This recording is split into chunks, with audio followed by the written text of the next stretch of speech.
without discussing the merits of Mr. Narendra Modi, I sincerely believe that it would be disastrous for the country to have Narendra Modi as the Prime Minister. I think it will be disastrous for the country to have Narendra Modi as the PM. Narendra Modi अगर प्रधानमंत्री बनते हैं तो देश बर्बाद हो जाएगा। ये 7 RCR में मौजूद आज के पीएम की राय है। प्रधानमंत्री पद के बड़े उम्मीदवार नरेंद्र मोदी के बारे में। मनमोहन सिंह की राय में कितना दम है? क्या मनमोहन सिंह के इस दावे पर भरोसा किया जा सकता है? 7 RCR के इस एपिसोड में नरेंद्र मोदी की कहानी आगे बढ़ेगी। उन आरोपों की चर्चा होगी जिनकी ओर मनमोहन सिंह इशारा कर रहे थे। कहानी की शुरुआत करते हैं 2001 से। गुजरात की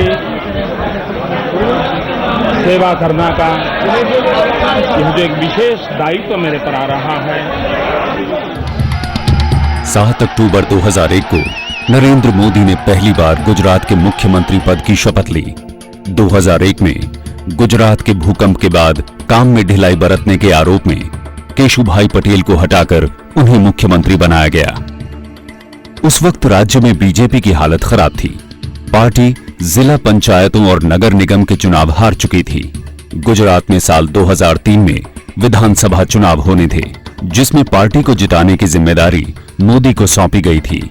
ऐसे में उनके पास वक्त कम था और इस बात का एहसास खुद नरेंद्र मोदी को भी था। इसीलिए उन्होंने उस वक्त टेलीग्राफ अखबार को दिए एक इंटरव्यू में कहा था कि वो गुजरात वनडे मैच खेलने आए हैं।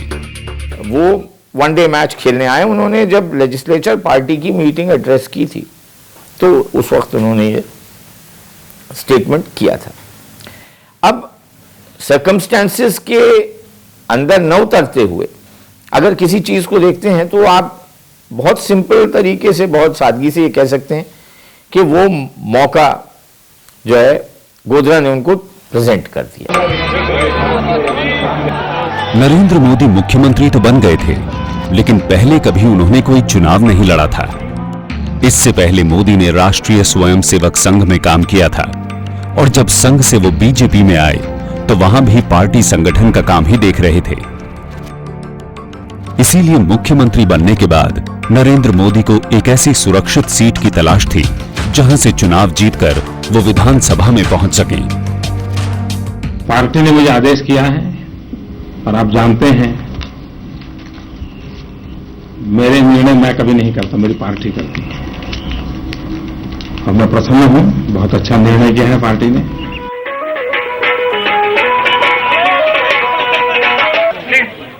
तो तीनों में नरेंद्र मोदी खुद, जिसने उनकी जगह खाली की, उनके लिए जगह खाली की थी, उनसे भी आधे मार्जिन से जीते, जबकि वो सिटिंग चीफ मिनिस्टर थे। और बीजेपी की 2 सीट, एक ट्राइबल सीट और एक बड़ौदा की सिटी सीट, वो दोनों हार गई बीजेपी। तो वो सिचुएशन उस तरह की थी कि मोदी के आने के बाद भी ये लग रहा था कि अभी इतना बड़ा कोई फर्क पड़ा नहीं है बीजेपी के प्रोस्पेक्ट में। नरेंद्र मोदी ने अपनी जिंदगी का ये पहला चुनाव 14,728 वोटों से जीता था। राजकोट विधानसभा उपचुनाव का ये नतीजा 24 फरवरी 2002 को आया था, लेकिन इसके ठीक 2 दिन बाद ही गुजरात में जो कुछ घटा उसने नरेंद्र मोदी की राजनीति और उनकी छवि को हमेशा के लिए बदल कर रख दिया।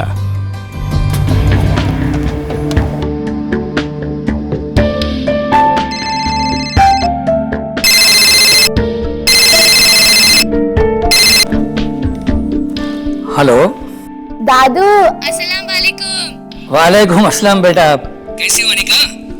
मैं बिल्कुल फिट हूँ। और आपकी तबीयत कैसी है दादू? दादू की तबीयत एकदम फर्स्ट क्लास है। अच्छा ये बताओ, आजकल पढ़ाई लिखाई कैसी चल रही है तुम्हारी? ओह दादू, मैंने आपको ये बताने के लिए फोन किया है कि 1 मार्च को स्कूल पे मैं स्टेज पे डांस करने वाली हूँ। वेरी गुड, ये तो बहुत अच्छी बात है। लेकिन दादू, आपको और दादी को मेरा डांस देखने जरूर आना है। हाँ हाँ, क्यों नहीं। हमारी बिटिया स्टेज पर डांस करे और हम और दादी देखने ना आए? जरूर आएंगे बेटा। अच्छा ठीक है दादू, अब मैं फोन रखती हूँ। खुदा हाफिज। खुदा हाफिज बेटा, खुश रहो।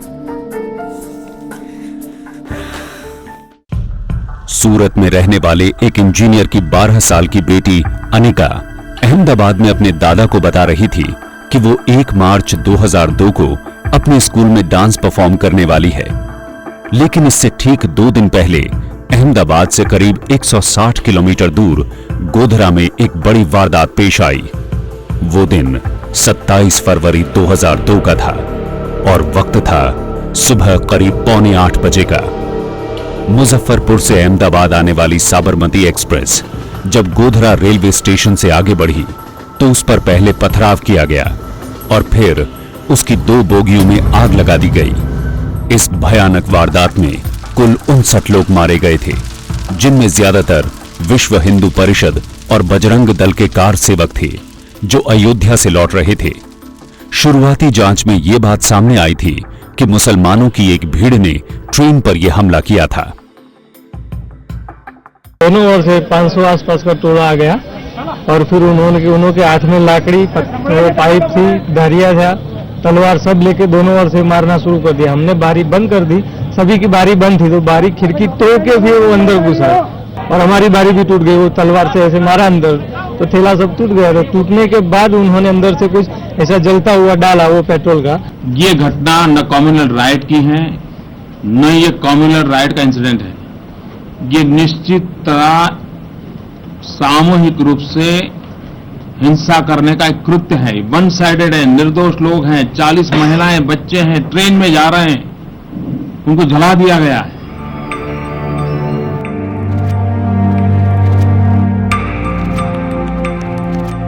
गोधरा में हुई उस खौफनाक वारदात के बाद 27 फरवरी 2002 का सूरज खामोशी के साथ ढल गया था।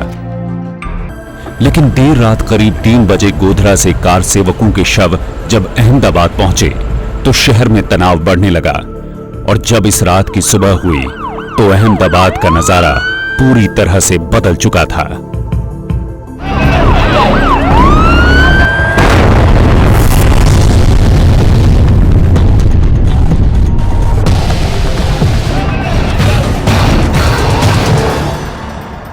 गोधरा की घटना के बाद अगले ही दिन गुजरात में दंगे भड़क उठे।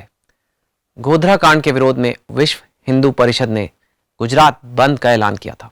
इस बंद को बीजेपी का समर्थन भी था। अहमदाबाद में इस बंद का सबसे ज्यादा असर देखा गया। आप लोग सूरत के लिए निकल गए? नहीं बेटा, हम सूरत नहीं आ रहे। क्या दादू, आपने प्रॉमिस किया था। मैं जानता हूँ, लेकिन बेटा यहाँ के हालात ठीक नहीं है। चारों ओर सड़कों पर लोगों की भीड़ जमा है, माहौल भी ठीक नहीं है। यहाँ पर कभी भी कहीं भी कुछ भी हो सकता है। समझने की कोशिश करो तुम। लेकिन आप क्यों नहीं समझते? ये मेरा पहला स्टेज परफॉर्मेंस है, आप लोग को आना ही पड़ेगा। देखो बेटा, अच्छा एक काम करो, अभी आप फोन रख दो। मेरे पास इस वक्त कोई जरूरी फोन आ रहे हैं, मैं आपसे बाद में बात करता हूँ, ठीक है बेटा? लेकिन दादू,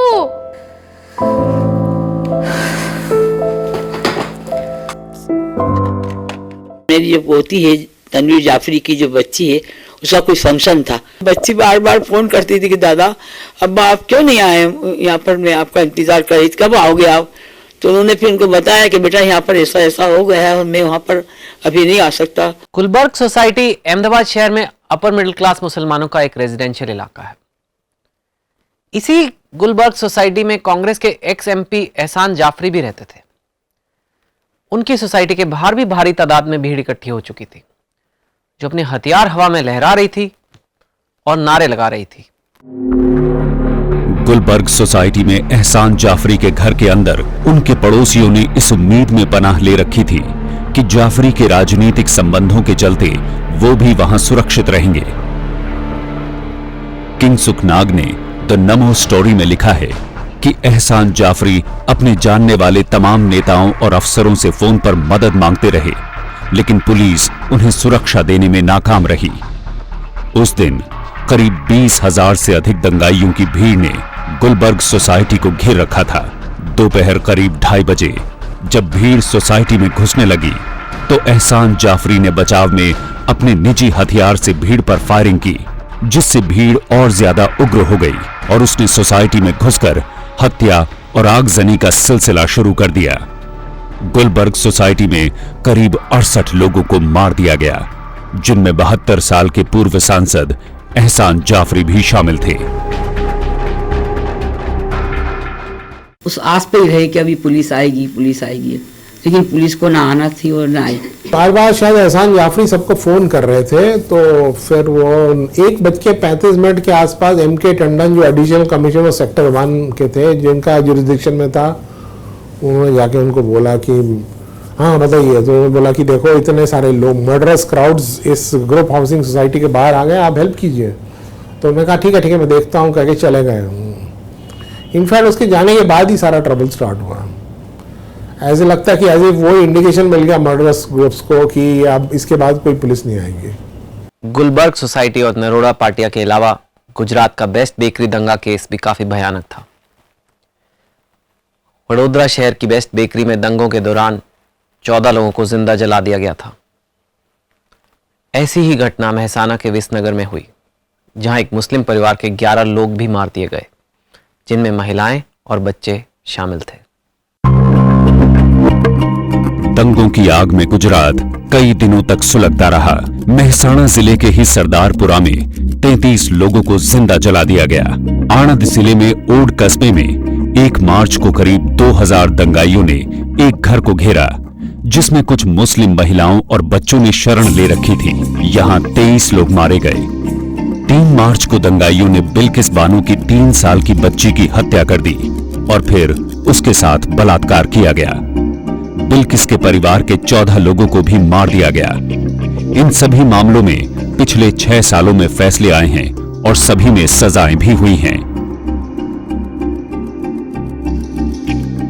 खुला छूट मिला, इतना छूट मिला कि पहली दफा मैंने देखा कि मिडिल क्लास, मध्यम वर्ग के लोग, महिलाएं और अपर मिडिल क्लास की महिलाएं एक्टिवली पार्टिसिपेट की। भले रोड पे ना आए, लेकिन जो दंगाई थे उनको बुला बुला के उनको ये गैस सिलेंडर वगैरह अपने घर से सप्लाई कर रही थी, ताकि उसका इस्तेमाल हो जाए मुस्लिम इलाकों में। जब गुजरात दंगों की आग में जल रहा था, राज्य में चारों तरफ खून खराबा हो रहा था, अहमदाबाद की सड़कों पर भी दंगाई कत्लेआम कर रहे थे, उस वक्त गुजरात के मुख्यमंत्री नरेंद्र मोदी कहां थे और वो क्या कर रहे थे? मैं कभी ये तो नहीं कह सकता स्थिति नॉर्मल है, लेकिन मैं इतना जरूर विश्वास से कह सकता हूं कि हम नॉर्मल सी की तरफ बड़ी तेजी से आगे बढ़ रहे हैं।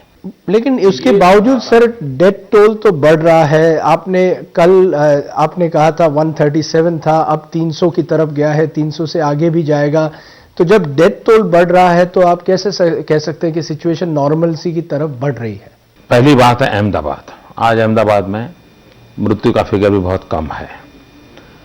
छुटपुट घटनाएं कहीं कहीं हो रही हैं, लेकिन ज्यादातर लोग पुलिस फायरिंग में मर रहे हैं और सरकार किसी भी हालत में दंगाइयों को अवसर देने के पक्ष में नहीं है। इसलिए हम कठोर कार्रवाई उठा रहे हैं। पुलिस फायरिंग में काफी लोग मारे जा रहे हैं। 28 फरवरी 2002 को हथियारों से लैस भीड़ अहमदाबाद की सड़कों पर दौड़ती नजर आ रही थी। दंगाइयों के निशाने पर खास तौर पर मुसलमानों की बस्तियां और दुकानें थी। जगह जगह आग लगाई गई, लोगों को मारा गया, लेकिन शहर में पुलिस गायब थी। सबसे भयंकर दंगा अहमदाबाद के नरोड़ा पाटिया इलाके में हुआ था, जहां महाराष्ट्र और कर्नाटक से आए 2000 से ज्यादा मुसलमान रहते थे। ये लोग दिहाड़ी मजदूर थे।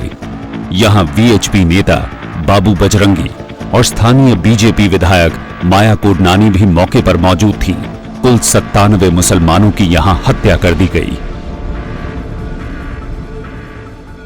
पुलिस की सहायता मांगते मांगते हम थक चुके हैं, अभी तक पुलिस आई नहीं है। मैं शांति और संयम के लिए प्रार्थना करता हूं। जहां तक सरकार का सवाल है, सरकार किसी भी हालत में किसी को भी कानून हाथ में नहीं लेने देगी। गुनहगारों को बख्शा नहीं जाएगा और जो लोग आवेश में, आक्रोश में भी कदम उठा रहे हैं, उन्हें भी सख्त चेतावनी है कि सरकार उन्हें भी छोड़ेगी नहीं। सरकार ने आर्मी को भी मदद लेने के लिए बुलाया है। आर्मी भी फ्लैग मार्च करेगी। अहमदाबाद की गुलबर्ग सोसाइटी और नरोड़ा पाटिया में हुए दंगों ने पूरे देश को हिलाकर रख दिया था। क्योंकि 28 फरवरी 2002 को इन जगहों पर दंगाइयों ने कई घंटों तक खूनी वारदात को अंजाम दिया था। लेकिन हैरानी की बात यह है कि इतनी बड़ी घटना की खबर मुख्यमंत्री नरेंद्र मोदी को देर रात हो सकी, जबकि वो अहमदाबाद से महज 27 किलोमीटर दूर गांधीनगर में ही मौजूद थे। नरेंद्र मोदी पर आरोप लगते रहे हैं कि गुलबर्ग सोसाइटी और नरोडा पाटिया में मुसलमानों पर हो रहे हमलों के बारे में वो पहले से जानते थे। गुलबर्ग सोसाइटी के एक चश्मदीद इम्तियाज पठान ने भी पहले नरेंद्र मोदी पर ये आरोप लगाए थे, लेकिन बाद में वो अपने बयान से पलट गए। सब लोग बाहर से जो आ रहे थे भाग भाग के उधर से चमनपुरा से 4 रास्ते से, तो उन्होंने आया के बोला कि सब साहब वहां पर सब बहुत भीड़ जमा हुई है, और 2-4 दुकानों को तो अभी तक उन्होंने जलाना भी शुरू कर दिया है, और सब जो हमारे पेशान वाली दुकानें भी थी तो सब उनको जलाना शुरू कर दिया था। तो जाफरी साहब वहाँ पर सब बहुत हंगामा है, सब जलाना पिलाना सब शुरू कर दिया है। तो ये सबको जब फिर इन्होंने सब इतना जब ज्यादा सुना तो इन्होंने सबको फोन करना शुरू करा। तो जाफरी साहब यही बोलते थे मैं सबको फोन लगा रहा हूँ, कहीं से मदद की उम्मीद मेरे को दिखती नहीं है। फिर आखिर में जब 2 बजे जब जाफरी साहब ने फोन नरेंद्र मोदी साहब को फोन लगाया, तो मैं जब उस वक्त उनके साथ में था, रूपा बेन भी उनके साथ में थे, हम 3-4 जने बाकी के सारे लोग थे। तो जाफरी साहब ने जब फोन लगाया नरेंद्र मोदी साहब को तो मदद के लिए, तो उन्होंने अपशब्द किए थे और गालियां बकी थी कि उस तरह से उन्होंने कोई मदद नहीं दी। क्या गुलबर्ग सोसाइटी पर भीड़ के हमला करने की जानकारी आपको मिली थी?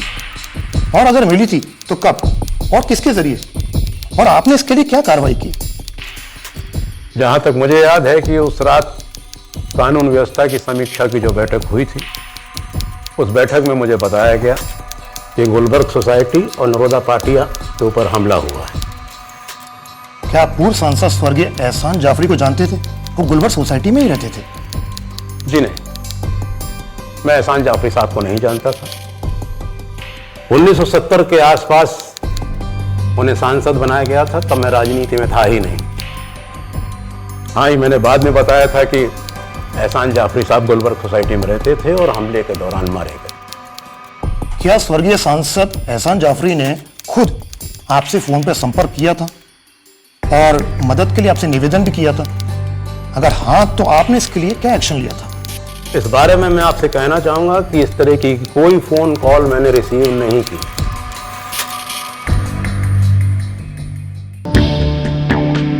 एसआईटी की रिपोर्ट के मुताबिक गुलबर्ग सोसाइटी पर हमले की खबर नरेंद्र मोदी को रात में मिली थी, लेकिन दंगों के वक्त गुजरात में डिप्टी कमिश्नर इंटेलिजेंस के पद पर तैनात निलंबित आईपीएस अधिकारी संजीव भट्ट का कहना है कि नरेंद्र मोदी 28 फरवरी को पुलिस और इंटेलिजेंस के आला अधिकारियों के लगातार संपर्क में थे और जो घटनाएं घट रही थीं, उनकी जानकारियां उन तक पहुंच रही थीं। अर्ली आफ्टरनून में दोपहर से पहले थोड़ा अंदाजा है कि वहाँ पर थोड़ी ज़्यादा भीड़ जमा हो रही है और पुलिस कुछ कर नहीं रही है। तो तभी हमने इत्तला कर दी थी कि गुलबर्ग सोसाइटी में जहाँ एहसान जाफरी रहते हैं वहाँ पर भीड़ इकट्ठा हुई है और पुलिस कुछ कर नहीं रही है। तो हमने सीपी अहमदाबाद को भी इत्तला की थी कि साहब ये आप इमीडिएट एक्शन लीजिए। सीएम को टेलीफोन पे पहले दी गई सूचना। संजीव भट्ट का यह भी दावा है कि 28 फरवरी 2002 की दोपहर वो नरेंद्र मोदी को रिपोर्ट देने उनके दफ्तर भी गए थे।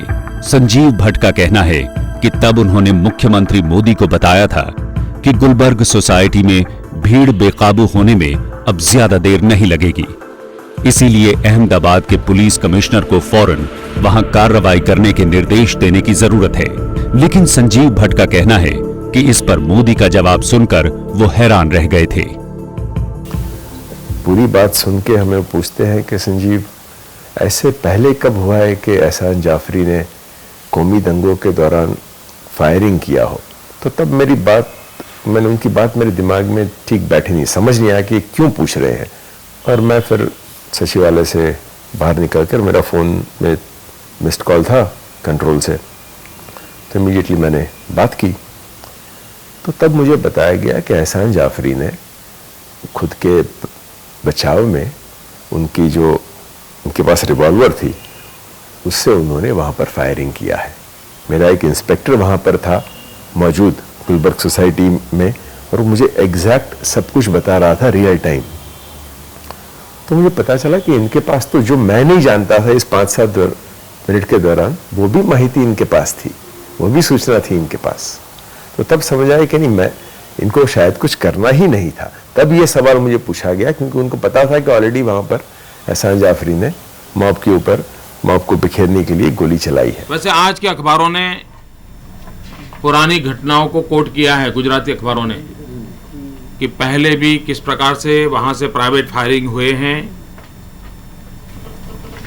और किस प्रकार से लोगों को पर आतंक फैलाने का प्रयास भूतकाल में हुआ है इस सोसाइटी से।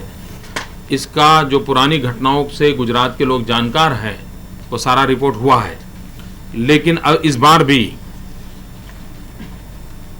जो गुलबर्ग सोसाइटी है वहां पर प्राइवेट फायरिंग हुआ। प्राइवेट फायरिंग के बाद मामला बिगड़ा। संजीव भट्ट के नरेंद्र मोदी पर लगाए गए इन आरोपों को एसआईटी ने अपनी रिपोर्ट में खारिज कर दिया था, जिसे अदालत ने भी मान लिया है। एसआईटी ने अपनी रिपोर्ट में संजीव भट्ट को कई आधार पर भरोसेमंद गवाह नहीं माना है और उन्हें एक झूठा गवाह करार दिया है। एसआईटी का कहना है कि दंगों के बाद 9 साल तक संजीव भट्ट खामोश क्यों रहे। वो ये भी बताने में नाकाम रहे कि मीटिंग में नरेंद्र मोदी ने ठीक ठीक क्या कहा था। संजीव भट्ट के इस दावे को भी एसआईटी ने नहीं माना कि 28 फरवरी 2002 को सुबह 10:30 बजे वो मुख्यमंत्री मोदी की बुलाई बैठक में मौजूद थे। एसआईटी के मुताबिक उनके कॉल रिकॉर्ड्स ये बताते हैं कि उस वक्त संजीव भट्ट गांधीनगर में नहीं बल्कि अहमदाबाद में थे। एसआईटी का यह भी कहना है कि 27 फरवरी 2002 की रात मोदी के निवास पर हुई मीटिंग में मौजूद दूसरे लोगों ने भी संजीव भट्ट की इस बैठक में मौजूदगी की पुष्टि नहीं की है।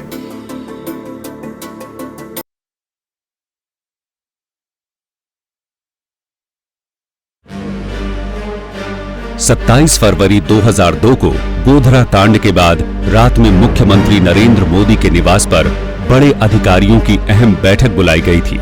इस बैठक को लेकर भी खूब विवाद रहा है, क्योंकि इस बैठक में कार सेवकों की डेड बॉडी गोधरा से अहमदाबाद लाने का फैसला लिया गया था।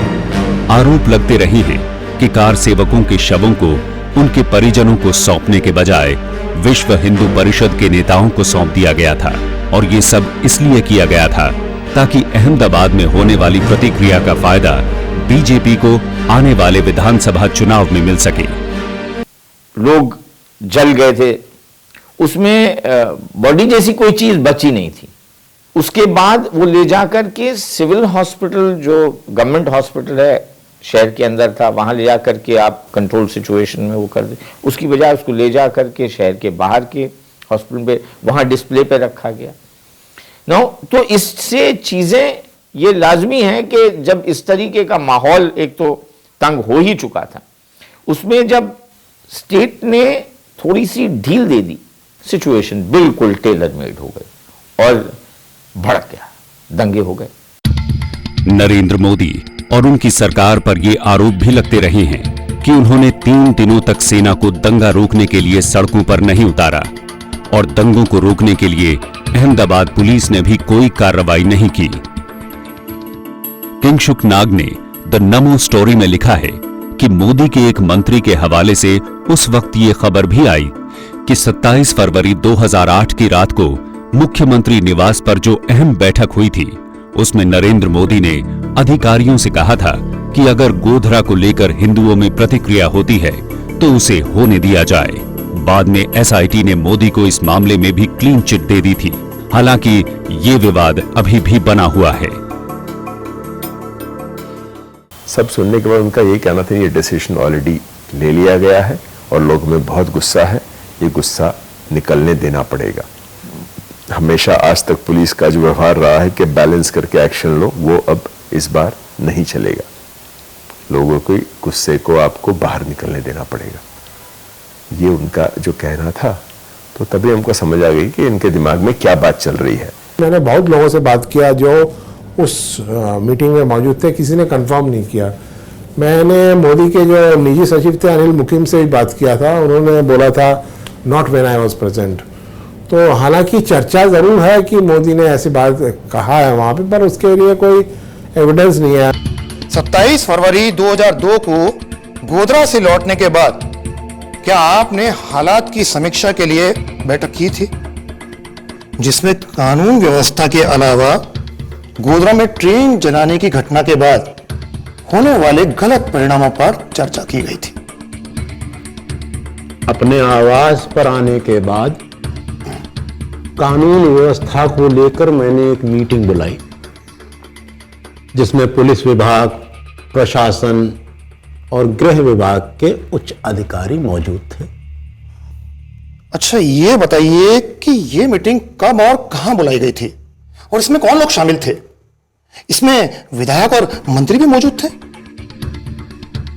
मेरे आवास के कार्यालय में ये बैठक तकरीबन आधे घंटे चली, जिसमें तत्कालीन एक्टिंग चीफ सेक्रेटरी स्वर्णकांता वर्मा थी, एसीएस होम अशोक नारायण साहब थे, डीजीपी के चक्रवर्ती साहब थे, chief secretary doctor P K Mishra, Nityanand साहब और अहमदाबाद के तत्कालीन commissioner of police P C Pandey साहब थे, और मेरे दूसरे सेक्रेटरी अनिल मुकीम साहब थे। और जहां तक मुझे ज्ञात है कि मिस्टर जीसी राइडर, जो तत्कालीन इंटेलिजेंस के एडीजी थे, और संजीव भट्ट साहब डीसी इंटेलिजेंस थे, उस बैठक में नहीं थे, क्योंकि वो एक उच्च स्तरीय मीटिंग थी। और एक बात मैं और बता दूं कि मेरी कैबिनेट का एक भी मंत्री और विधायक उस मीटिंग में मौजूद नहीं था।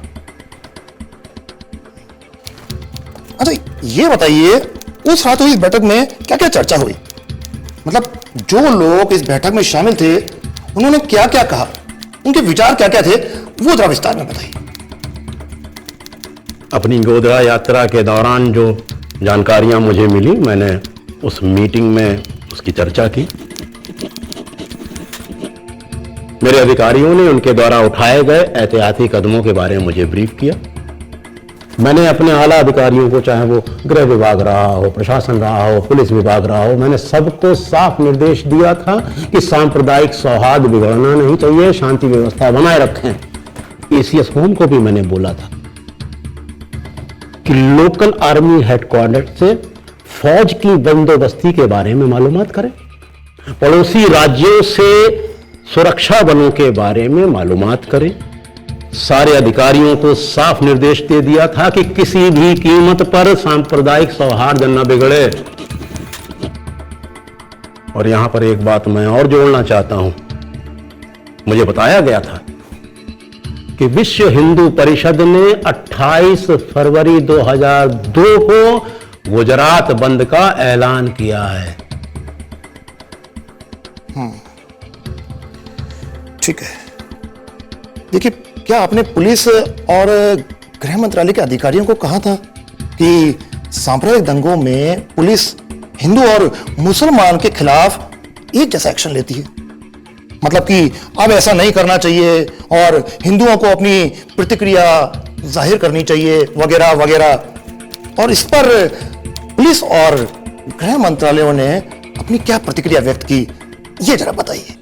बेबुनियाद आरोप, तथहीन, जबकि इसके विपरीत मैंने सभी अधिकारियों को यह निर्देश दिया था कि सांप्रदायिक सौहार्द बिगड़ना नहीं चाहिए। और गोधरा में मैंने इसकी अपील मीडिया के जरिए भी लोगों से की थी। Isn't the Prime Minister unhappy with your performance? There are reports that he was disappointed with the speed with which, with the slow speed with which things were moving. मेरी प्रधानमंत्री से दिन में 4 बार बात होती है और प्रधानमंत्री हर पर मेरा मार्गदर्शन कर रहे हैं और प्रधानमंत्री हर बार मेरे साथ बड़ा ही प्रेम और मुझे प्रोत्साहन देकर के स्थितियों को संभालने में मदद कर रहे हैं। So there's no question of you resigning despite the opposition putting pressure both at the center and the state level. You don't see that the last few days. पहली बात है कि न मैं सत्ता के लिए पैदा हुआ हूं, न मैं सत्ता के लिए जी रहा हूं, न सत्ता के गलियारों में घूमने का मेरा शौक है। इसलिए मैं क्या करूंगा क्या नहीं करूंगा वो सत्ता से लेना देना नहीं है। मैं एक व्यवस्था की तरह रहने वाला व्यक्ति हूं। साल 2002 में मुख्यमंत्री नरेंद्र मोदी पर दंगों को लेकर सीधे कोई आरोप नहीं लगे, लेकिन गुजरात में दंगों के करीब 4 साल बाद मोदी की दंगों में भूमिका को लेकर पहली बार सवाल तब खड़े हुए जब जून 2006 में जकिया जाफरी ने 119 पेज की अपनी शिकायत में मुख्यमंत्री मोदी समेत 62 लोगों पर दंगों की साजिश रचने का आरोप लगाया था।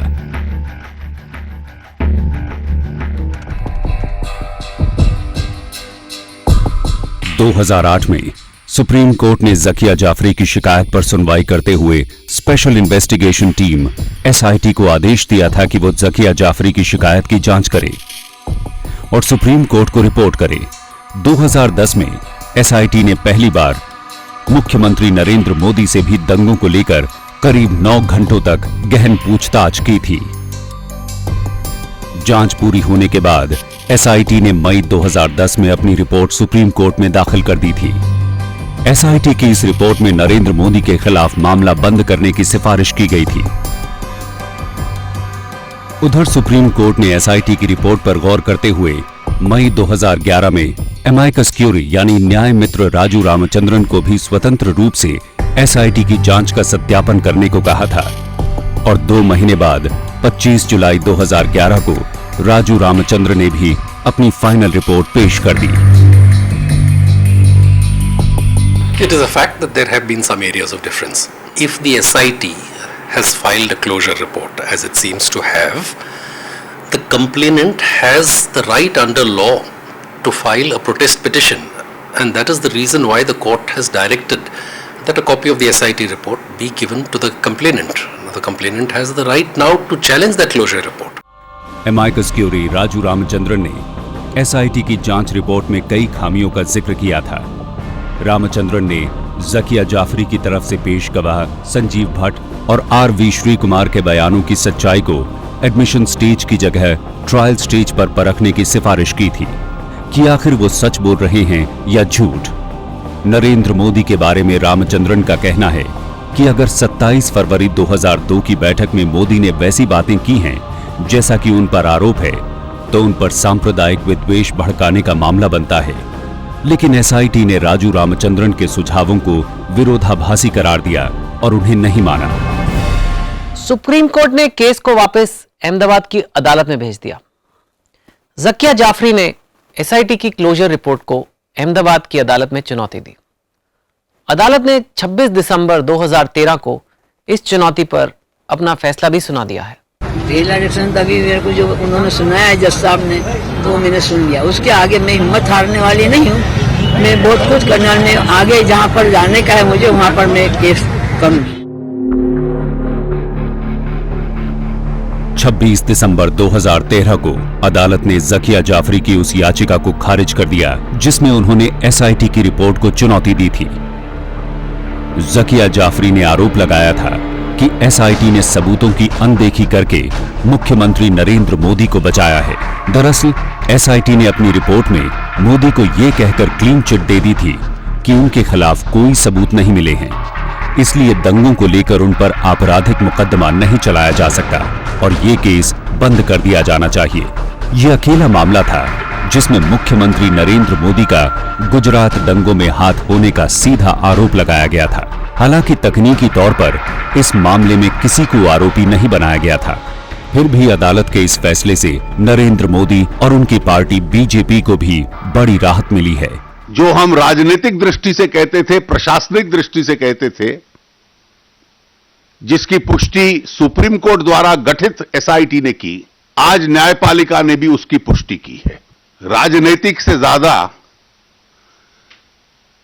मोदी जी का और जो हमारी पार्टी आज तक कहती रही है, मैं इसको एक अपनी पार्टी की और मोदी जी की नैतिक जीत मानता हूं कि ये जो सारा प्रचार चला था कि 2002 के दुर्भाग्यपूर्ण दंगों में उनका कुछ रोल है, ये अपने आप में गलत साबित होता है। गुजरात दंगों के वक्त राज्य में बीजेपी की सरकार थी और उधर केंद्र में बीजेपी के नेतृत्व वाली एनडीए की सरकार थी। उस वक्त दिल्ली में क्या हो रहा था? 28 फरवरी 2002 को दिल्ली में संसद का बजट सत्र चल रहा था। सुबह करीब 11 बजे तत्कालीन वित्त मंत्री यशवंत सिन्हा ने संसद में अपना चौथा आम बजट भी पेश कर दिया था। उस दिन रात को कैबिनेट कमेटी ऑन सिक्योरिटी की एक रिव्यू बैठक भी प्रधानमंत्री निवास पर बुलाई गई थी। There was a meeting of the Cabinet Committee on Security just now, where it was decided that the army be asked to stand by.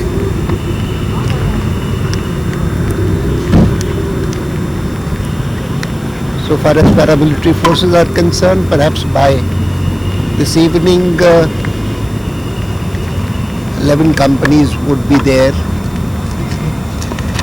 to assist the state police. NDA की सरकार में उस वक्त जॉर्ज फर्नांडिस रक्षा मंत्री थे। SIT report के मुताबिक 28 फरवरी की दोपहर को ही गुजरात सरकार ने दंगों को काबू करने के लिए केंद्र से सेना और अर्धसैनिक बलों की मांग की थी और इसी के बाद रक्षा मंत्री जॉर्ज फर्नांडिस को हालात का जायजा लेने के लिए गुजरात भेजा गया था। Precautionary measures have been taken by the administration here. The army has arrived. We have a whole brigade located here now, and they will be having a flag march. Not a flag march, but there will be flag marches in all the affected areas of the city. Army units will also be going to Rajkot, Baroda, and Godhra. So total how many soldiers here? I said we have a whole brigade here, and another brigade is about to reach.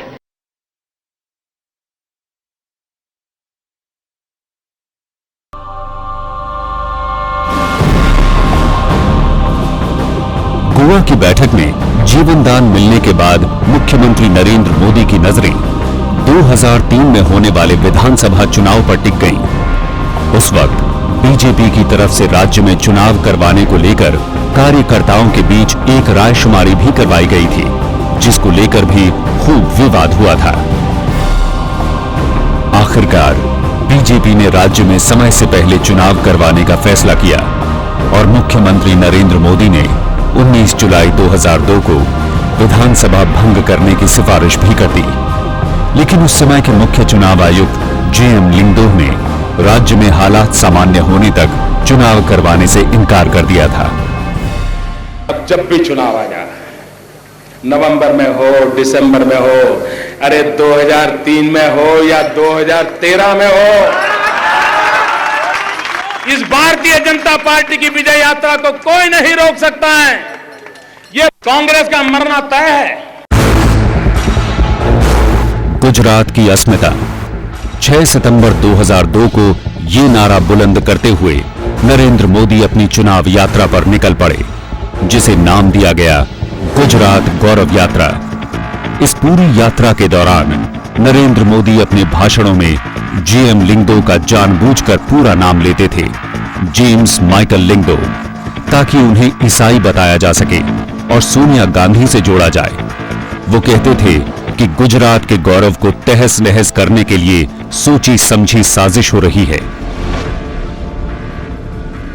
ये बताएं, आप अब लिंगदो साहब पर attack नहीं कर रहे हैं, क्या आप अब मान चुके हैं कि आपने जो उन पर अटैक किया वो गलत किया? उनकी भारत के प्रधानमंत्री के बयान के बाद इस विषय में मैं कह चुका हूं कि ये विषय हमारे लिए समाप्त हो गया है। तो आप ये नहीं मानते कि आपने जो किया वो गलत किया, जिस प्रकार से आपने उनको टारगेट किया? जो प्रश्न समाप्त हो गए उसको बार बार खुरेद करके बोलते रहना, हम ऐसा काम कभी करते नहीं है। नरेंद्र मोदी की ये गौरव यात्रा मध्य गुजरात से शुरू हुई और पूर्वी गुजरात के आदिवासी इलाकों से होते हुए ज्यादातर दंगा प्रभावित इलाकों में घूमती रही। किंग सुखनाग ने द नमो स्टोरी में लिखा है कि मोदी ने अपनी इस यात्रा का मकसद राज्य के लिए नया एजेंडा सेट करना बताया था, लेकिन इसकी हकीकत किसी से छिपी नहीं थी। गौरव यात्रा उसी लिए निकाली गई, गैल्वनाइज करने के लिए, और एब्सोल्युटली प्योरली एक वेरी कम्युनल अप्रोच था उस वक्त। उस वक्त के अगर आप स्लोगन्स देखें या स्ट्रैटेजीज देखें या उनकी वाणी देखें, उस तरह के माहौल में, तंग माहौल में, जहां पर फीलिंग्स बहुत स्ट्रांग हो रही हैं, उस वक्त ये बिल्कुल उसको आगे ले जा रहा था प्रोसेस को। पोलराइजेशन में अगर कुछ कमी रह गई थी तो वो कंप्लीट हो रही। गुजरात में नरेंद्र मोदी की गौरव यात्रा जारी थी। इसी बीच 24 सितंबर 2002 को गुजरात में एक बड़ी आतंकवादी घटना घटी। गांधीनगर के अक्षरधाम मंदिर पर हथियारों से लैस 2 आतंकवादियों ने हमला बोला। इस आतंकी हमले में 32 लोगों की जान गई और करीब 81 लोग घायल हुए थे। गुजरात में सांप्रदायिक दंगों के बाद सामान्य होते हालात के लिए ये आतंकवादी हमला एक बड़ा धक्का साबित हुआ। लेकिन इस हमले ने नरेंद्र मोदी के हाथों में एक और चुनावी तीर थमा दिया था। અમારે માટે મિયા મુશરફ દુશ્મન છે, આ દેશનો દુશ્મન છે અને આ દેશના દુશ્મને હિન્દુસ્તાનની ધરતીને, ગુજરાતની ધરતીને લોહીના રંગથી રંગેલી છે। અમે આતંકવાદથી ડરનારા લોકો નથી, અમે તો કાશ્મીરની ધરતી પર સામી છાતી આતંકવાદની સામે મુકાબલા કરનારા લોકો। मैंने वो गौरव यात्रा काफ़ी कवर किया और उन्होंने शुरू किया था अहमदाबाद के बाहर एक जगह था, मैं नाम भूल गई हूँ, जो जिससे सौराष्ट्र के अंदर आप प्रवेश होते हैं। और पहला भाषण में उन्होंने मियाँ मुशर्रफ उस टाइप का भाषण उन्होंने दिया, तो उससे संदेश बहुत क्लियर था कि वो एक बड़ा कौम को खुश करने में लगे थे। उनको लगा कि जो भी गेन्स उन्होंने ये दंगे के दौरान प्राप्त किया उसे कंसोलिडेट करने का बहुत ज़रूरी है, तो उनका पूरा भाषण उसी डायरेक्शन में गया।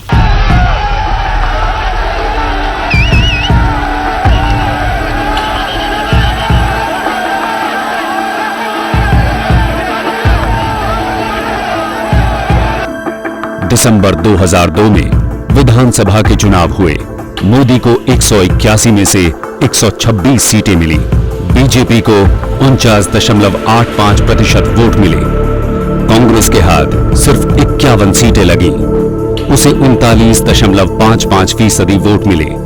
लेकिन सबसे खास बात यह थी कि अहमदाबाद के सरदार पटेल स्टेडियम में मोदी के शपथ ग्रहण समारोह में प्रधानमंत्री अटल बिहारी वाजपेयी भी शरीक हुए। मोदी का कद बढ़ गया था। मोदित्व और हिंदुत्व एक दूसरे के पर्याय हो गए थे। 2002 में ही दंगों के बाद नरेंद्र मोदी गुजरात का विधानसभा चुनाव जीते। उसके अगले ही साल 3 बड़े राज्यों में भी बीजेपी की सरकार बनी। इस जीत से बीजेपी को लगने लगा कि भारत उदय, इंडिया शाइनिंग का उनका नारा कामयाब होगा। इस हाल में बीजेपी ने लोकसभा चुनाव समय से पहले कराने का फैसला किया, लेकिन यह दाव उल्टा पड़ गया। नरेंद्र मोदी के 2002 में गुजरात का दोबारा मुख्यमंत्री चुने जाने के बाद ऐसा मान लिया गया था कि गुजरात दंगों की बात अब पीछे छूट चुकी है। दिसंबर 2003 में बीजेपी को मध्य प्रदेश, राजस्थान और छत्तीसगढ़ विधानसभा चुनावों में शानदार जीत हासिल हुई। उधर केंद्र में अटल बिहारी वाजपेयी के नेतृत्व वाली एनडीए की सरकार फील गुड और इंडिया शाइनिंग के अपने अभियान में जुटी थी।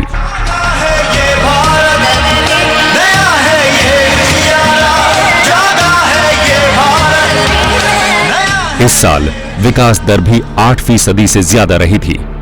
मॉनसून अच्छा गया था। बीजेपी को लगा कि इंडिया शाइनिंग हो रहा है। पार्टी ने समय से पहले लोकसभा चुनाव कराने का फैसला किया, लेकिन मई 2004 में जब चुनाव के नतीजे आए तो बाजी पलट चुकी थी। बीजेपी का इंडिया शाइनिंग का नारा पिट गया था। पराजय के लिए मैं सबसे ज्यादा जिम्मेदार अपने को मानता हूं, क्योंकि चुनाव मेरे नाम पर लड़े गए थे और मैं प्रायश्चित करने के लिए तैयार हूं। अटल बिहारी वाजपेयी चुनाव की थकान दूर करने मनाली की हसीन वादियों में चले गए। सबको लगा कि वाजपेयी पार्टी की हार से दुखी हैं। मनाली में बैठकर कुछ कविताएं लिखेंगे, लेकिन मनाली में छुट्टियां मनाते हुए वहीं 13 जून को वाजपेयी ने एक बड़ा धमाका किया। 2004 लोकसभा चुनावों की हार की एक वजह 2002 के गुजरात दंगे हो सकते हैं। मैं व्यक्तिगत रूप से मोदी को मुख्यमंत्री पद से हटाने के हक में था। संघ परिवार से जुड़े नेताओं ने मोदी का पक्ष लिया। इस हार का गुजरात दंगे कारण है ये हम नहीं मानते हैं। इस चुनाव के जो भी नतीजे है उसके कई कारण है। हमारा इतना ही कहना है कि गुजरात के दंगों को इस चुनाव के नतीजे से जोड़कर अगर कोई कदम गुजरात में उठाया जाएगा, इससे एक गलत संदेश देश में जाएगा पूरे हिंदू आंदोलन को लेकर, जो हम स्वीकार नहीं कर सकते हैं।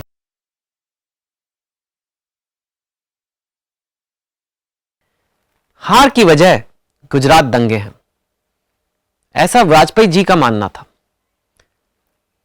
लेकिन वाजपेयी जी 2004 के बाद खुद किनारे कर दिए गए। उधर गुजरात में मुख्यमंत्री नरेंद्र मोदी की पॉलिटिक्स चल पड़ी। वो लगातार 3 बार से गुजरात में चुनाव जीतते आ रहे हैं, मुख्यमंत्री हैं, 7 आरसीआर के दावेदार हैं। लेकिन दंगों को लेकर इल्जाम आज भी उनका पीछा कर रहे हैं। गोधरा कांड की जांच के लिए गठित नानावती मेहता आयोग और गोधरा की विशेष अदालत ने गोधरा कांड को गहरी साजिश का नतीजा बताया था। अदालत ने इस मामले में 31 लोगों को दोषी भी ठहराया, जिनमें से 11 को सजाए मौत और 20 को उम्र कैद की सजा सुनाई गई, जबकि 63 आरोपियों को बरी कर दिया गया था। गोधरा कांड के बाद गुजरात के दंगों में शुरू के 3 दिनों में ज्यादा लोग मारे गए थे। सरकारी आंकड़ों में मरने वालों की तादाद 1267 दर्ज है, जिनमें 70% से ज्यादा मुसलमान थे। गुजरात के दीपता दरवाजा दंगा केस में 22 लोग दोषी ठहराए गए। इसके अलावा ओडीई केस में 23 आरोपी दोषी करार दिए गए हैं।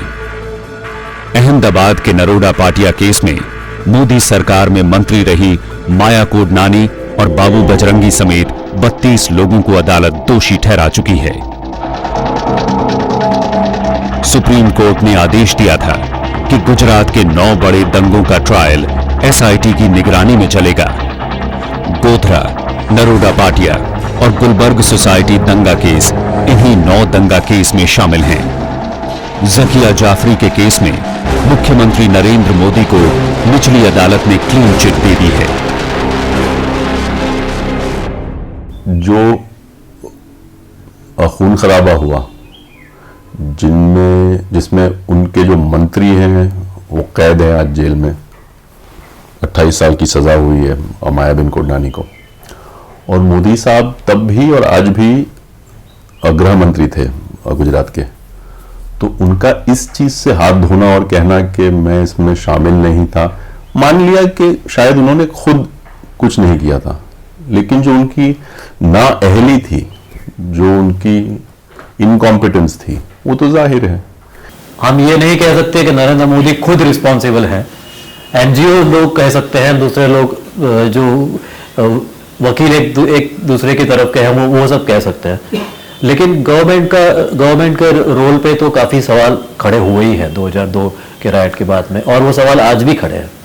तो क्या आज भी 7 आरसीआर की राह में दंगों की दीवार नरेंद्र मोदी के लिए सबसे बड़ी चुनौती है, चैलेंज है?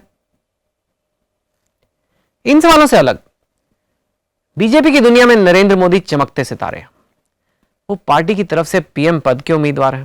मुमकिन है कि विकास के नारे और सद्भावना की उनकी कोशिशें प्रधानमंत्री पद की उनकी राह को आसान बना दे। पर सवाल यह भी है कि क्या नरेंद्र मोदी की चर्चा सिर्फ गुजरात दंगों तक सीमित रखी जा सकती है? ब्रांड नरेंद्र मोदी की कहानी बाकी है। मिलते हैं अगले हफ्ते।